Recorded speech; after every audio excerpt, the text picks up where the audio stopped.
ایک دفعہ ایک خطیب صاحب کو سنا، وہ ایسے ماشاءاللہ بڑے جذبات کے ساتھ ارشادات فرما رہے تھے. انہوں نے آ کے یہ ساڑیاں اکھاں دو نے، اسی ایک اکھ نال قرآن پڑھنے، ایک نال حدیث پڑھنے، ساڈی تیسری اکھ کوئی نہیں. ساڈے ہاتھ دو نے، ایک ہاتھ نال قرآن پڑھنا ہے، ایک نال حدیث پڑھنا ہے، ساڈا تیجا ہاتھ کوئی نہیں. جی ایک ہاتھ سے ساڈے کان دو نے، ایک کان نال اسی قرآن سننے ہیں، دوجے نال حدیث سننے ہیں، ساڈا تیجا کان کوئی نہیں. لوگ نعرے مارن ڈے. بعد بیٹے میں آ گیا حضرت صاحب واقعی یہ گل ہے کہ میں تسی ایک اکھ نال ویندے ہو قرآن جی، ایک اکھ نال ایک کان نال قرآن سنتے ہو. یہ کیسی بات ہے؟ یہ تو انسان کے اختیار میں چیزیں نہیں ہیں. انسان جو دیکھتا ہے تو ایک ہی دونوں آنکھوں سے دیکھتا ہے، اور سنتا بھی ہے تو دونوں کانوں سے بجا کے سنا جاتا ہے. کیڑی گل کرتے تسی؟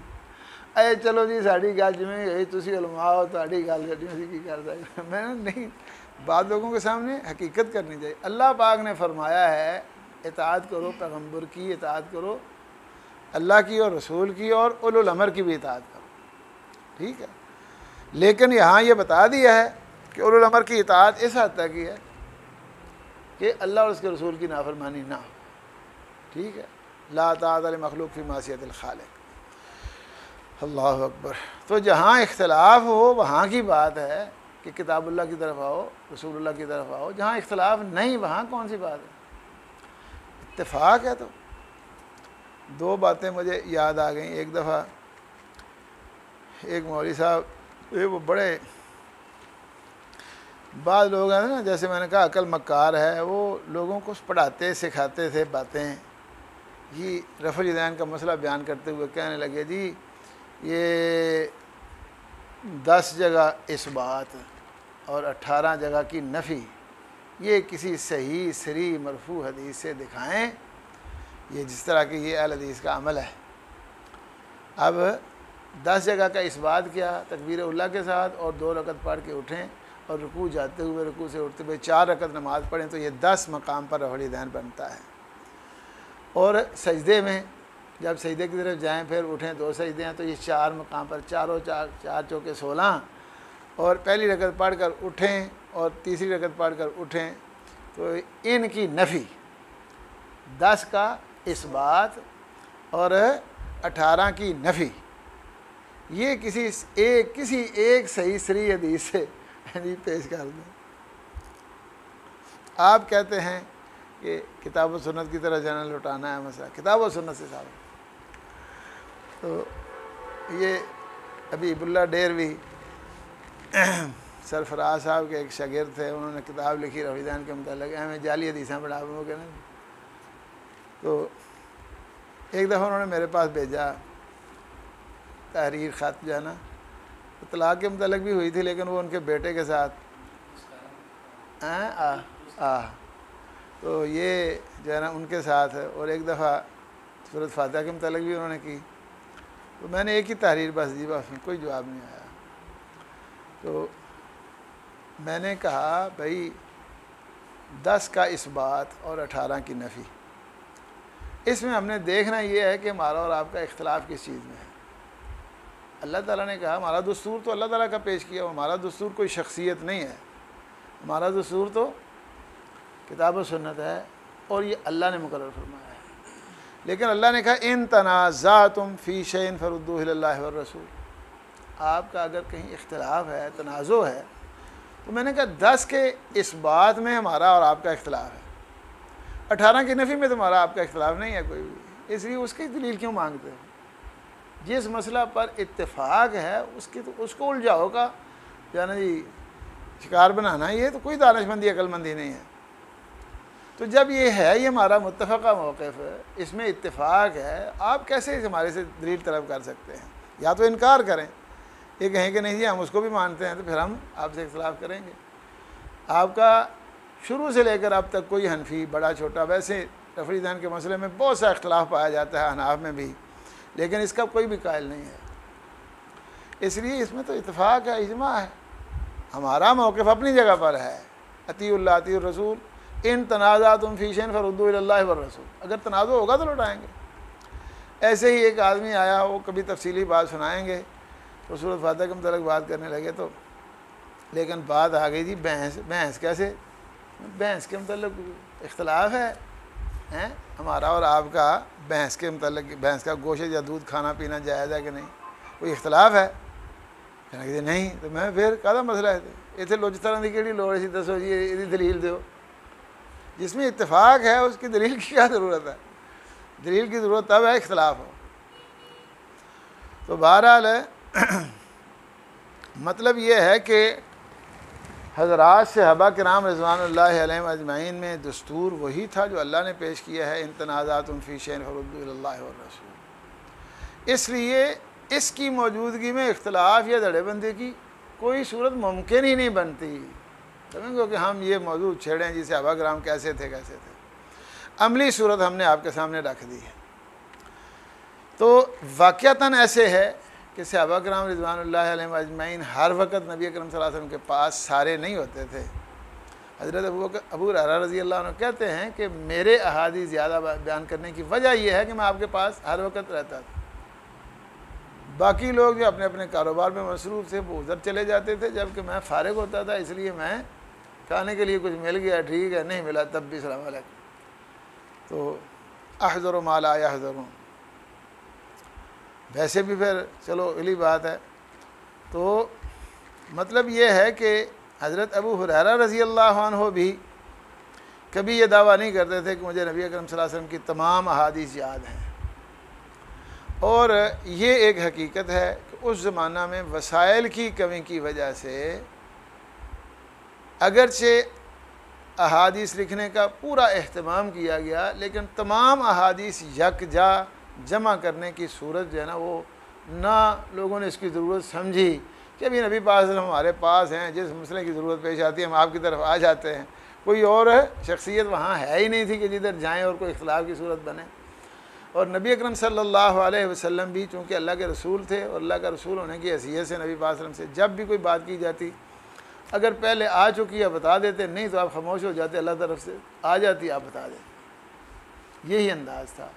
اور سارے صحابہ کرام اسی پر تھے، اسی لیے نبی اکرم صلی اللہ علیہ وسلم نے فرمایا تھا کہ تڑے بندی ہو جائے گی تو بچے گا ایک وہ وہی ہے ما انا علیہ واصحابی، صحابہ کرام کا جو انداز تھا وہی انداز اختیار کریں گے پھر بعد میں۔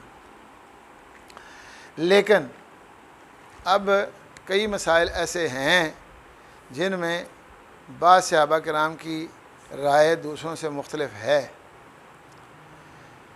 اور اس کی بھی کئی صورتیں ہیں، اور اس کی بنیادی وجہ کیا ہے؟ بنیادی وجہ بس یہی ہے، امام بخاری رحمہ اللہ نے کتاب الاعتصام بالکتاب والسنہ میں یہ بات بھی بیان کی ہے، اور یہ باب قائم کیا ہے، باب الحجہ علی من قال ان امور النبی صلی اللہ علیہ وسلم کان ظاہرہ وما کان یغیب بعضهم عن مشاہد النبی صلی اللہ علیہ وسلم، یعنی ان لوگوں کے خلاف دلائل پیش کیے امام بخاری رحمہ اللہ نے جن کا موقف یہ ہے کہ نبی اکرم صلی اللہ علیہ وسلم رسول ہونے کی حیثیت سے بہت بڑے لیڈر تھے اور پبلک کے سامنے ہوتے تھے، اور آپ کے سارے احکام جو ہیں وہ پبلک کے سامنے تھے، اس لیے کسی بات کے قبول کرنے کے لیے رسول اللہ علیہ وسلم کے حوالے سے بات ایک دو آدمی کی قبول نہیں کی جائے گی، جمع غفیر ہو، بہت بڑی جماعت ہو تو پھر قبول کریں گے، حالانکہ ایسی بات تو کوئی نہیں، کسی معاملہ میں بھی ایسی بات نہیں ہوتی۔ تو حضرت امام بخاری رحمہ اللہ نے یہ بھی ثابت کیا کہ بعض صحابہ کرام رضوان اللہ علیہم اجمعین نبی اکرم صلی اللہ علیہ وسلم کے بعض مشاہد، ایک تو یہ ہے کہ نبی پاک صلی اللہ علیہ وسلم مدینہ میں رہتے تھے، گھر رہتے تھے، مسجد نبی میں آتے جاتے تھے، یہاں سے باہر بھی نکلنا پڑتا تھا آپ کو جنگی حالات میں، دوسرے حالات میں، کبھی سفر بھی، تو نبی اکرم صلی اللہ علیہ وسلم غائب بھی ہوتے تھے مدینہ سے، تو ایسے سفر میں بھی نبی پاک صلی اللہ علیہ وسلم کو پایا گیا جہاں آپ کے ساتھ 2-3 ساتھی ہیں، اور آپ کے بیان احکام تو اس وقت بھی جاری رہتے تھے۔ تو بہرحال یہ ایک بات ہے کہ ساری احادیث ایک جگہ پر اس طرح دستیاب نہیں تھی صحابہ کرام کو جس طرح ہمیں اب مل چکی ہیں، یا آئندہ بھی کام جو ہے نا جی، جو وقت گزر رہا ہے نا، وسائل بڑھ رہے ہیں اور ان کی بنیاد پر لوگ ترقی کر رہے ہیں۔ اللہ اکبر، چلو پڑھا تو ماڑا موٹا ہمیں بھی ہے، لیکن حقیقت بات یہی ہے کہ اب جو ذرائع لوگوں کو میسر آ چکے ہیں ہم ان سے قاصر ہیں ابھی، ٹھیک ہے، ہمارے بچوں کے بچے آگے ہیں، بچوں کے بال چھوٹے بال ہو جائے وہ کمپیوٹر چلا رہے ہیں، یہ چلا رہے ہیں، وہ چلا رہے ہیں، سانو ڈر لگتا کہ خراب نہ ہو جانا سی اللہ اکبر۔ تو وسائل کی کمی یہ فی زمانہ جو ہے نا مختلف زمانوں میں رہی ہے۔ تو ایک یہ کہ ہر وقت سارے صحابہ نبی پاک کے پاس نہیں رہ سکتے۔ حضرت عمر رضی اللہ عنہ دیکھیں، وہ کہتے ہیں کہ میں حوالی میں رہتا تھا، ہجرت کر کے آپ کے ساتھ آئے ہیں، لیکن حوالی میں ایک دن میرا ساتھی وہ جاتا تھا نبی پاک کے پاس اور ایک دن میں جاتا تھا، باری باری جاتے آتے تھے۔ تو حضرت عمر رضی اللہ عنہ کے بعض واقعات بھی اس باب میں امام بخاری رحمہ اللہ نے بیان کیے ہیں کہ حضرت عمر رضی اللہ عنہ جن کی علمی پوزیشن کل بیان ہوئی ہے، لیکن حضرت عمر رضی اللہ عنہ بھی بعض چیزوں سے ناواقف ہیں۔ حضرت ابو موسیٰ اشعری رضی اللہ عنہ کا ہی واقعہ معروف ہے۔ حضرت ابو موسیٰ اشعری رضی اللہ عنہ کو بلایا حضرت عمر رضی اللہ عنہ نے، اور وہ ان کے بلانے پر حاضر ہوئے۔ حضرت عمر یہ سمجھتے تھے کہ میں نے بلایا ہے، جب بلایا ہے تو میری طرف سے اجازت ہی ہے۔ حضرت ابو موسیٰ سمجھتے تھے کہ جا کے اجازت لینا ضروری ہے، تو انہوں نے انہوں نے اجازت طلب کی، ایک بار، دو بار، 3 مرتبہ سلام کہا۔ حضرت عمر رضی اللہ عنہ نے سنا بھی ہے کہ ابو موسیٰ آ گیا، تو نہ کہ سدیاج بھی آ جائے گا، لیکن وہ 3 مرتبہ یہ بات کرنے کے بعد واپس چلے گا۔ حضرت عمر رضی اللہ عنہ نے جب سمجھا دیر ہو گئی نہیں آیا، باہر نکل کے دیکھو جا رہے ہو، ابو موسیٰ ادھر آؤ، وہ آ گئے، کی گل ہے؟ جی نبی اکرم صلی اللہ علیہ وسلم نے فرمایا جب آپ کہیں جائیں 3 مرتبہ سلام کہیں اجازت لینے کے ارادے سے، اگر اجازت مل جائے ٹھیک ہے، ورنہ واپس آ جائے۔ اور کسی نبی پاک نے فرمایا۔ حضرت ابو موسیٰ اشعری رضی اللہ عنہ کو حضرت عمر نے اپنی طبیعت کے مطابق چھوٹا دکھانے کا جانتا یہ عصا اٹھایا کہ لاؤ کوئی دلیل لاؤ جو بیان کرے کوئی شخص آپ کے ساتھ یہ ہے مسئلہ ٹھیک، ورنہ کام خراب ہے تو ٹھیک کر چھوڑنا۔ حضرت ابو موسیٰ اشعری رضی اللہ عنہ بہت پریشان ہو گئے۔ انصار کی مجلس قائم تھی، حضرت ابی بن کعب رضی اللہ عنہ موجود تھے، ان کو جا کر کہا جی میری تو جان چھڑاؤ کے طریقے نہ۔ حضرت عمر رضی اللہ عنہ سے میں نے یہ بات کی ہے، تو وہ کہتے ہیں کوئی گواہ لاؤ، تائید لاؤ، نبی پاک نے یہ کہی ہے نہیں کہی، ان کے علم میں بات نہیں ہے۔ تو حضرت ابی بن کعب رضی اللہ عنہ نے اس مجلس میں سے سب سے چھوٹے حضرت ابو سعید خدری رضی اللہ عنہ کو بھیجا، سب سے چھوٹا آدمی جائے گا، جا کے حضرت عمر کو بتائے گا تاکہ حضرت عمر کو پتہ چلے کہ میں کتنے کھلوتا ہوں۔ بچے جو بات جانتے ہیں وہ بھی نہیں جانتے حضرت عمر، کیا خیال ہے؟ اب حضرت عمر رضی اللہ عنہ کی یہ بات ہے، نبی اکرم صلی اللہ علیہ وسلم کے گھر میں دیکھیں تو حضرت فاطمہ رضی اللہ عنہ نبی اکرم صلی اللہ علیہ وسلم کے ساتھ کتنی قریبی تھیں، جو باتیں کسی سے نہیں ان سے ہوئی ہیں، لیکن حضرت فاطمہ رضی اللہ عنہ کو یہ نہیں پتہ چلا کہ نبی پاک نے فرمایا لا نورث ما ترکنا صدقہ۔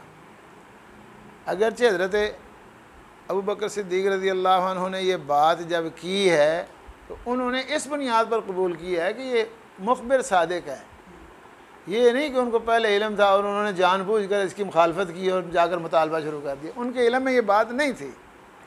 حضرت فاطمہ کے علم میں یہ بات ہوتی تو کبھی ایسا نہ کرتی۔ ہمارے اندر بھی غور کیا جائے تو اس طرح کی کمزوری نہیں پائی جاتی، تو حضرت فاطمہ میں کیسے یہ کمزوری پائی گئی؟ یہی ثابت ہوتا ہے کہ ان کو اس کا پتہ نہیں تھا۔ جب حضرت ابوبکر صدیق نے بتایا تو یہ سمجھتی تھی کہ یہ صدیق آدمی ہے، سچا آدمی ہے، اس کی بات ٹھیک ہے، اس کے ساتھ انہوں نے اتفاق کیا۔ اللہ اکبر۔ تو اس کی بے شمار مثالیں ہیں، لیکن نبی اکرم صلی اللہ علیہ وسلم نے اپنے حج کے اجتماع میں جہاں دوسرے احکام جاری فرمائے تھے، وہاں نبی اکرم صلی اللہ علیہ وسلم نے یہ بھی بتایا تھا کہ ہو سکتا ہے ملاقات ذریعے نا پھر نہ ہی ہو گئے، اس لیے فلیبلغ الشاہد الغائب، یہاں جو موجود ہیں جہاں وہ ان تک پہنچائیں جو موجود نہیں ہو سکے کسی بھی انداز میں، چاہے موجود ہیں اس وقت دنیا میں لیکن آ نہیں سکے، یا موجود ہی نہیں وہ بعد میں آئیں گے۔ تو اب یہ نبی اکرم صلی اللہ علیہ وسلم کی طرف سے حضرات صحابہ کرام رضوان اللہ علیہم اجمعین کے لیے ایسا حکم تھا کہ جس پر انہوں نے اسی طرح جذبے کے ساتھ عمل کیا جیسے اللہ تعالیٰ نے نبی پاک کو پابند کیا تھا نا، یا ایھا الرسول بلغ ما انزل الیک من ربک وان لم تفعل فما، ایسے ہی فلیبلغ الشاہد الغائب، یہ بھی حکم ہے۔ اس لیے حضرت شاہ ولی اللہ رحمہ اللہ بیان کرتے ہیں آپ کے اس حکم کی وجہ سے ہر صحابی نے یہ کوشش کی کہ جہاں جہاں تک وہ پہنچ سکتا ہے پہنچے اور نبی پاک صلی اللہ علیہ وسلم کے یہ فرامین ان تک پہنچائے۔ لیکن کوئی صحابی نبی اکرم صلی اللہ علیہ وسلم کے فرمان یا ارشاد یا آپ کے معمولات میں سے جو کچھ جانتا ہے وہی آگے پہنچا سکتا ہے نا، دوسرا تو نہیں پہنچا سکتا۔ اس لیے چونکہ ذخیرہ حدیث سارا ایک جگہ پر جمع نہیں تھا، لیکن صحابہ کرام رضوان اللہ علیہم اجمعین، اب دیکھیں یہ کوئی بہت دیر کی بات نہیں ہے، حضرات صحابہ کرام رضوان اللہ علیہم اجمعین ماشاءاللہ حضرت عمر کے دور میں یہاں ہندوستان تک پہنچ گئے، ٹھیک ہے، تو حضرت عثمان کے دور میں بھی آئے، حضرت علی کے دور میں بھی آئے، بعد میں بھی یہ سلسلہ جاری رہا۔ تو مطلب میرا یہ ہے کہ دور دراز تک پہنچے ہیں۔ حضرت حذیفہ بن یمان رضی اللہ عنہ کو حضرت عثمان نے آذربائیجان آرمینیا بھیجا ہے، کابل فتح ہو گیا، یہ سارے علاقے۔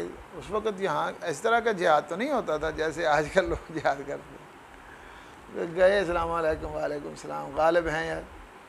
نبی اکرم صلی اللہ علیہ وسلم نے ویسے ہی بشارت دے دی تھی، بتا بھی دیا تھا کہ میرے صحابی کا نام سنیں گے، مقام سنیں گے، اس کی آمد سنیں گے، لوگ میدان چھوڑ کر بھاگ جائیں گے۔ اس لیے نہ تو انہوں نے کوئی بخل کیا اس معاملہ میں، جس طرح کسی نے کہا دشت تو دشت دریا بھی نہ چھوڑے ہم نے، بحر ظلمات میں دوڑا دیے گھوڑے ہم نے۔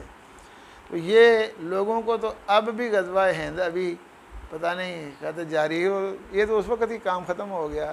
صحابہ کرام رضوان اللہ علیہم اجمعین سفر کر کے آئے ہندوستان میں اور آ کر اسلام کو غالب کیا، اسلام پھیل گیا، ٹھیک ہے۔ نبی اکرم صلی اللہ علیہ وسلم نے بشارت دی تھی میری امت کی 2 جماعتیں جو یہاں سے جائیں سمندر کا سفر کر کے، آپ نے فرمایا سمندر کا سفر کر کے جانے والے مجاہدین میرے لیے ایسے بنا کر پیش کیے گئے جیسے تخت نشین بادشاہ ہوتے ہیں، اور یہی لوگ ہیں جو سب سے اعلیٰ جی حضرت عیسیٰ علیہ السلام کے ساتھ جو لوگ ہوں گے یا یہ لوگ۔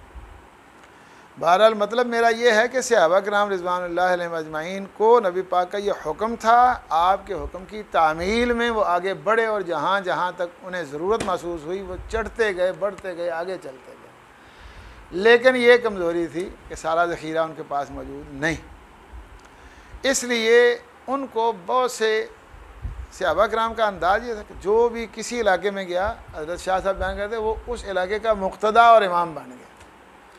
لوگ سمجھتے تھے کہ انہوں نے براہ راست رسول اللہ صلی اللہ علیہ وسلم سے علم حاصل کیا ہے، اس لیے ان سے آگے اور کوئی نہیں، اس لیے سارے مسائل ان کی طرف لائے جاتے تھے۔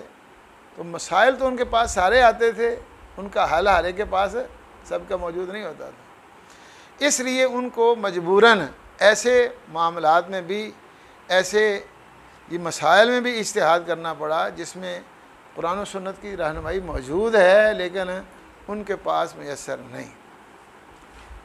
اللہ اکبر۔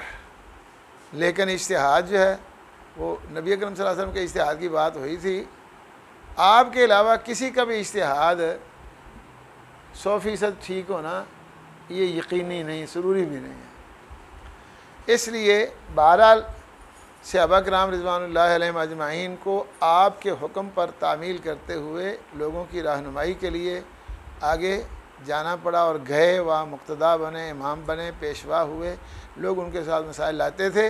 تو بہت سے مسائل میں جی اجتہاد کیا، ایسے مسائل میں جہاں حدیث موجود تھی لیکن ان کے پاس نہیں تھی۔